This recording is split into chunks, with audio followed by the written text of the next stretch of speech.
The things that we have been seeing on our screens from Hamas are atrocities, obviously. But the media have said that these atrocities, they're really missing context. The context they are providing, well, that context is a bunch of lies. He's an absolute liar. There's no doubt in my mind that he's an absolute propagandist and liar. And instead of getting personal, I'm going to get to his so-called arguments.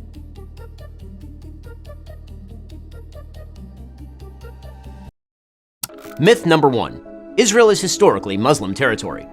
This is a pure and absolute lie. Israel is historically Jewish territory. According to the Bible and certain interpretations of contemporaneous archaeology, Joshua entered the land of Israel in 1400 BC. The Kingdom of David was founded around 1000 BC. The first Temple of Solomon was built in approximately 957 BC. The Second Temple was built in approximately 515 BC. The Hasmonean dynasty was founded in 166 BC. Jerusalem was destroyed in 70 BC, and the Jews exiled from Israel in 136 CE after the defeat of the Bar Kokhba revolt. The Romans, in an attempt to shame the Jews, renamed the area Palestine as an insult after the Jews' historic enemy, the Philistines. Even during the exile, there was continuous Jewish presence in the land. Islam, which is the religion of the Palestinian Arabs, was not even founded until the 7th century CE or AD. No independent Arab state has ever existed in the area known as Palestine. He's saying that Israel or the land of Palestine has been historically Jewish territory. He himself disproves himself by presenting the evidence that Joshua came to the land of Palestine in the 15th century BC. If that's the case, who was there before Joshua came? My question is, who was in the land of Palestine before the Israelites came to the land of Palestine? These people were called the Canaanites or Philistines by some other people. So there were Palestinians or Canaanites, or call them blue flying elephants. Call them anything you like. There were people in the land of Palestine before the Israelites turned up. And then Israelites themselves were taken away from this land. Okay, we know about the Assyrian attack on the land of Palestine. We know about the Babylonian exile. The king of Babylon attacked the land of Palestine and took the entire Jewish population to Iraq. Now, if the Jewish people today were to claim ownership of the land of Iraq because they lived in the land of Iraq for nearly 2,000 years, are we going to accept that claim? If the Jewish people claim ownership of America, let's say today, based upon the fact that they have been here for the last 500 years, are we going to accept that claim? If the Jewish people claimed ownership of the land of Spain because they lived there for over 1,000 years, are we going to accept that claim? If we start accepting these claims because someone came into a land, inhabited the land for 1,000 years or 2,000 years, and by that virtue the land becomes theirs, and people who have come to these lands later on, they have no right to the land. This is a very bogus and very, very ahistoric claim to make over a piece of land. The Jewish people have been moving around the world throughout the diaspora period. Okay, so this is a very, very ahistoric claim to make. Very weak argument for that matter. In fact, many of the Israelites, they accepted Islam. They became Muslims. What are we going to do with them? Many Palestinian people today are actually originally Israelites. They have Israelite DNA. What are we going to do with them? We're going to throw them out just because they adopted the Muslim faith? So this is more about Islam than it is about the ownership of the land. The problem is with the faith. Okay, these Zionists don't like Islam and Muslims, and this is why they make this propaganda. Myth number 2. Israel is the cause of the failure of land partition in the Middle East. This is, again, a pure lie. In 1917, the British promised the Jews the entire area of Palestine. At the time, Israel and Transjordan, which is today's Jordan. In 1920, the Arabs began pogroms, a mass murder of Jews, in Jerusalem as a sign of anger at the British mandate in Palestine. In 1922, the British government, in response, announced in a white paper that the Transjordan area, 70% of Palestine, would be sliced off and made an Arab state. That would become Jordan. In 1937, the Peel Commission recommended a rump state for the Jews, in which the British would retain control over Jaffa and Jerusalem, the Arabs would get the entire Negev and nearly the entirety of Judea and Samaria, and the Jews would get a tiny swath of territory along the coast, including Tel Aviv and Haifa. In 1939, the British, in response again to Arab pressure, restricted Jewish immigration to Palestine just as the Nazis began World War II and just before the Holocaust. Nonetheless, the Jews sided with the Brits, the Arabs sided with Hitler. In 1948, the British mandate ended and Israel declared its independence. David Ben-Gurion read the Proclamation of Independence to 13 other members of the Israel Provisional National Council. Israel had taken its place among the nations of the world. In 1964, with the Arabs still in full control of the Gaza Strip and West Bank, the Palestine Liberation Organization was founded, calling for the destruction of Israel. Here is a contemporaneous British report on the first chairman of the Palestine Liberation Organization.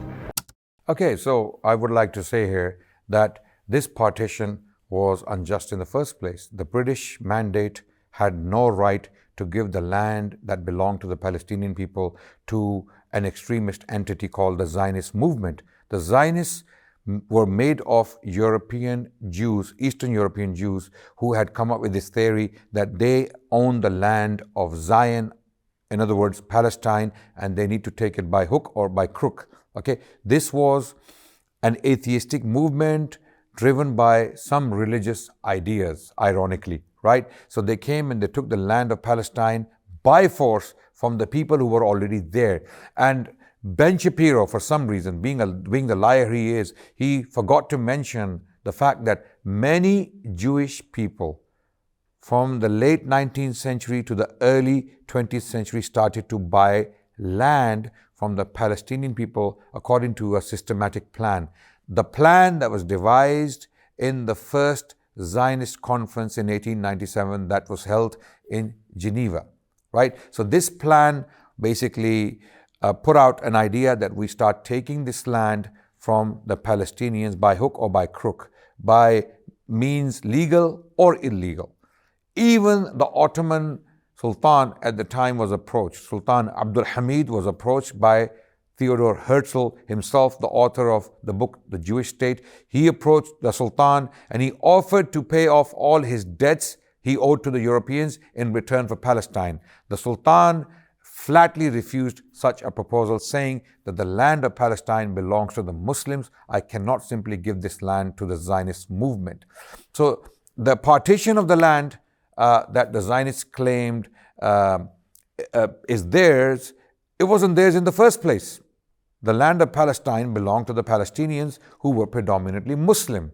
Okay, and of course, the land of Palestine belonged also to Palestinian Jews and Christians who were already living in this land. Now, these Zionists who came mostly from European countries had a very different radical idea. So they wiped out the Palestinian from these lands. Some land was bought, and then the Palestinian people caught up with the idea. They realized that this land is being stripped away systematically from them, and they resisted this takeover of the land. And then the Zionist movement conducted acts of terrorism against the British establishment and the Palestinian people to take the land of Palestine by force.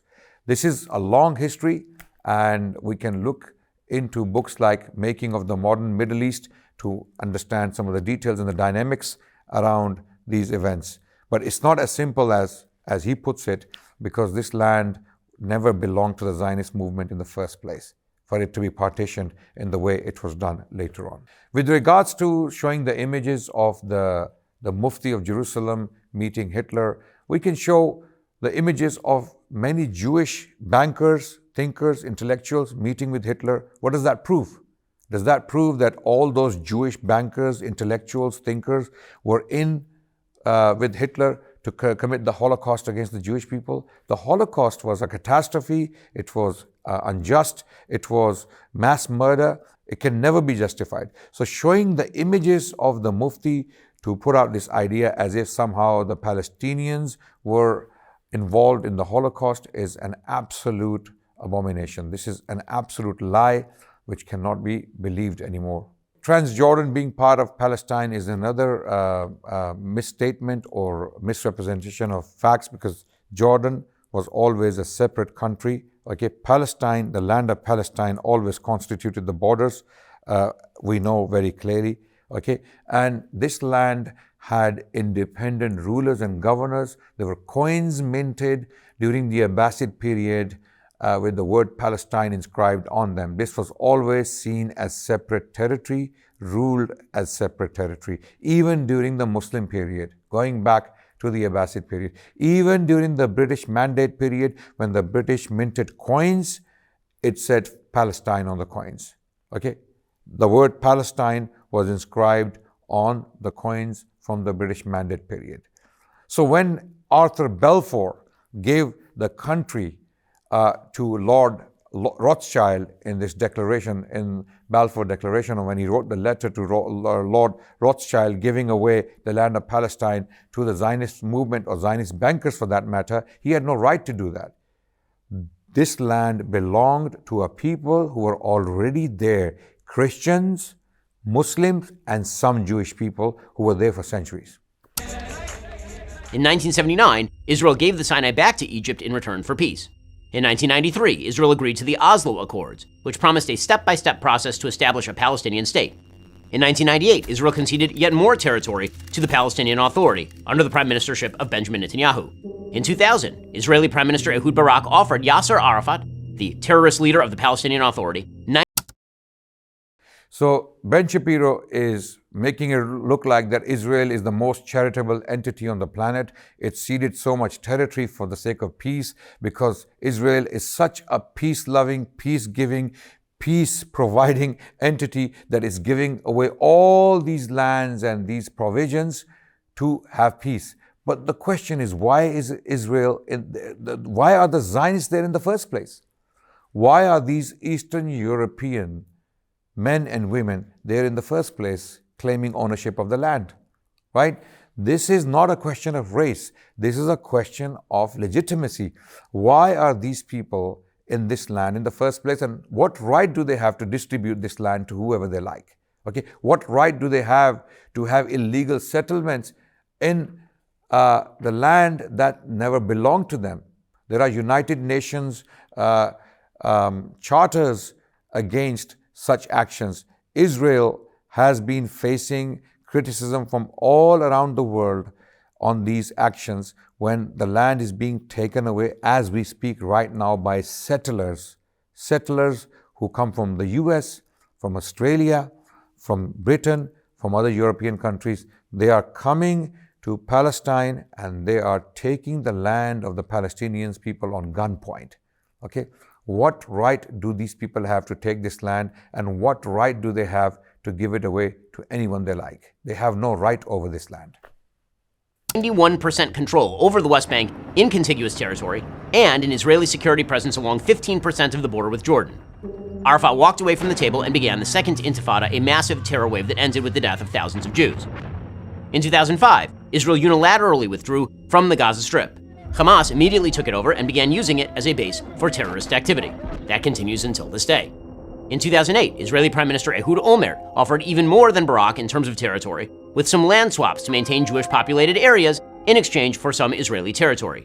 Olmert even offered to relinquish Israeli sovereignty at the Temple Mount, the holiest site in Judaism, as well as the entire Old City of Jerusalem to a 5-member non-sovereign international trusteeship comprising Israel, the PA, Jordan, the US, and Saudi Arabia.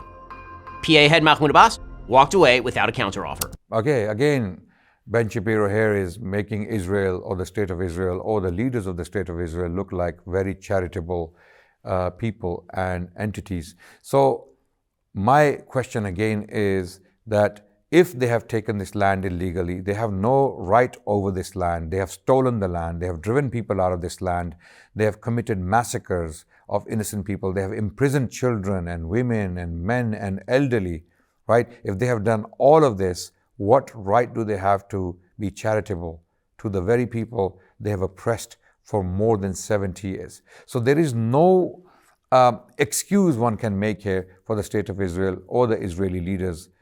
There is only one thing left for us, and that is to do justice, to declare to the world that this is the greatest injustice that has taken place anywhere in recent times, and now the world needs to speak up and do something about it. Okay? Myth number 3. Israel expelled all Palestinian Arabs from British Mandate Palestine. This is, again, a lie. Israel's founding documents asked Arabs to stay. Israel's Declaration of Independence, in the middle of an ongoing war with Arab nations, reads, quote, "We appeal In the very midst of the onslaught launched against us now for months, to the Arab inhabitants of the State of Israel to preserve peace and participate in the upbuilding of the state on the basis of full and equal citizenship and due representation in all its provisional and permanent institutions. Debate has raged for decades over how many Arabs left the nascent State of Israel thanks to expulsion, and how many left because they were told to leave by their own leaders.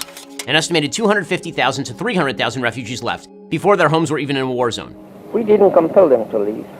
They left on their own will, or rather on the will of the Arab leaders. Okay. So here the claim is being made that Palestinians, they left on their own will.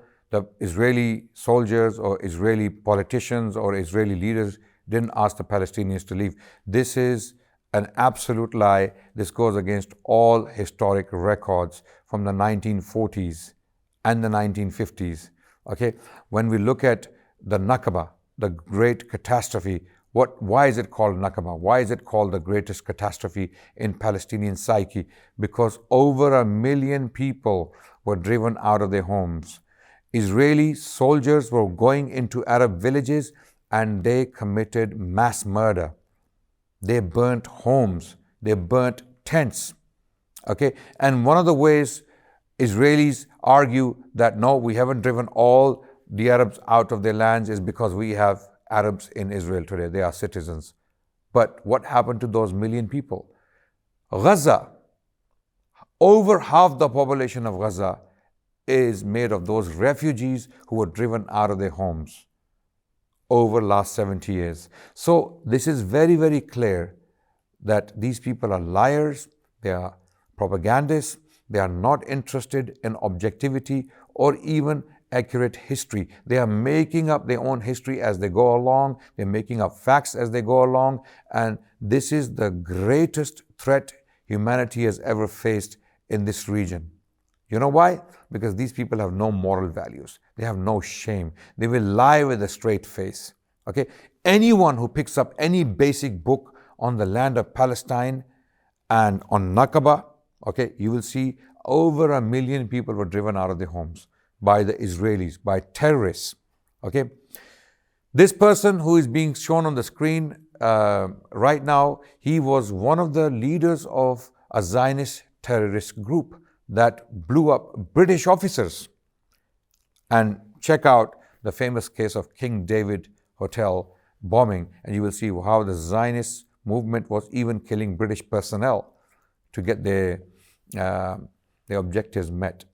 So this is a very, very unfortunate lie that these people are putting out. 47-48 war, leaving many Arabs without a means of support, has been well documented. Israel will do everything in its power to help the resettlement of these refugees by paying compensation and by other means. Hundreds of thousands of these refugees ended up in the West Bank and Gaza, which remained Arab territory until 1967. Furthermore, Arab nations refused to take in hundreds of thousands of Arabs, turning their co-religionists into refugees who have maintained that status for literally decades. So the question I would like to ask is, why was this war happening in the first place? This war was actually not a war. This was one group of people backed by the West came in with weapons to take land from poor Palestinians, most of whom were either shepherds or farmers. They were simply driven out of their villages and their homes. This was not a war. This was ethnic cleansing. This was ethnic cleansing that took place in the late 1940s when all of these Palestinians were driven out of their lands. Hundreds of thousands of Arabs turning their co-religionists into refugees who have maintained that status for literally decades, a situation unparalleled in human history. Fully 62% of such refugees live outside the West Bank and Gaza Strip, according to the UNRWA. Meanwhile, Israel, tiny Israel, took in over 800,000 Jews expelled from Arab lands between 1948 and 1951 and never asked for land to be returned to those Jews. Okay. So he's talking about the Jewish people expelled from Arab lands. This is actually not true. This was caused by the Zionists deliberately so that the Jewish people, their lives become unbearable, intolerable in Muslim lands because of the actions of the Zionist movement in the land of Palestine. Imagine now, the whole world is watching that a group of Jewish extremists comes to the land of Palestine with weapons, with political backing, and start wiping out Arabs and start killing them on a massive scale and start burning their villages, what do you think is going to happen to the Jewish people living throughout the Muslim territory? And even then, the Jewish people didn't want to leave Yemen, they didn't want to leave Iraq, they didn't want to leave Morocco.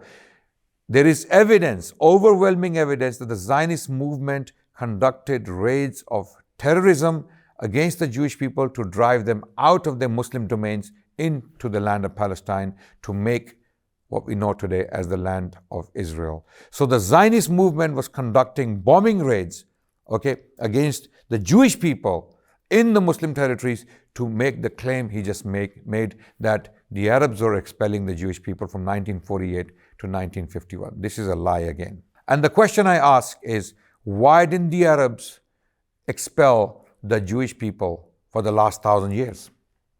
The Jewish people were living in Yemen, in Syria, in Iraq, and in Morocco, in Libya, in Algeria, in Tunisia. The question is, why were the Arabs not expelling the Jewish people before 1948? What changed in 1948? If the Arabs did expel the Jewish people, what changed in 1948? This is the question the Zionists don't want to address.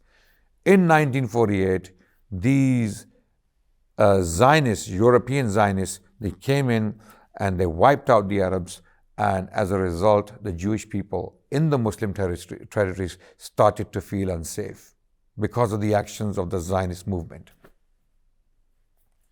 Myth number 4. Israel is an apartheid state. Israel is most certainly not an apartheid state. Arab citizens of Israel have the same rights as Jewish citizens. 20% of all citizens of Israel are Arab. The vast majority of Palestinians.